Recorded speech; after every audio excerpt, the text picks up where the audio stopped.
Özünüzü necə hiss edirsiniz burada? Yaxşıyam, normalam, yəni heç bir problem yoxdur. Bu fəaliyyəti, şantaj və təhdid fəaliyyətini hardan həyata keçirmişsiniz? Mən Azərbaycanda deyildim, xarici ölkədəydim və oradan bu tələbimi irəli sürmüşdüm.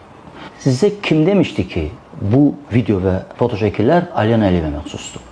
Deməli, bu videolar ortalığa çıxanda Mehman Hüseynov bu videolar barədə danışanda və informasiya verəndə ki, bu videolar çıxacaq, şəkillər, mən Mehman Hüseynovla əlaqə saxladım Facebook vasitəsilə və istədim ki, özüm görüm bu materialları və tanış olum bu materiallarına. Ancaq o mənə cavab vermədi və dərhal qısa müddətdən sonra Elman Əliyev və Zəki Səlimov mənlə əlaqə saxladılar və mənə bu materialları göndərdilər WhatsApp vasitəsilə.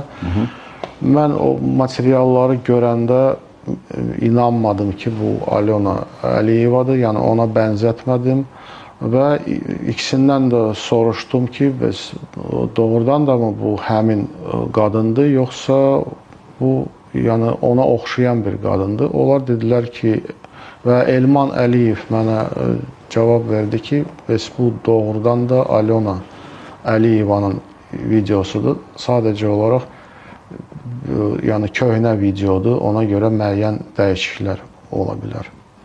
Fərid, sizin yaxınlarınız ətrafında, doğmalarınız ətrafında belə hərəkətlər baş versəydi, özünüzü necə hiss edərdiniz? Reaksiyanız necə olardı? Reaksiyam, mən peşmanam bu hərəkəti elədiyimə görə. Yəni, elə, bu düzgün deyildi.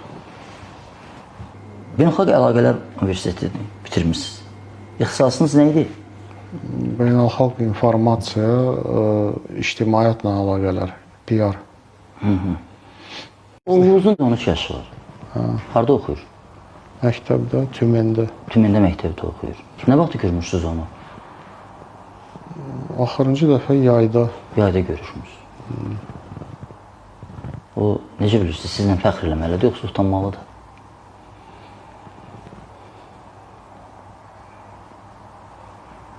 Utanmalıdır, yəqin.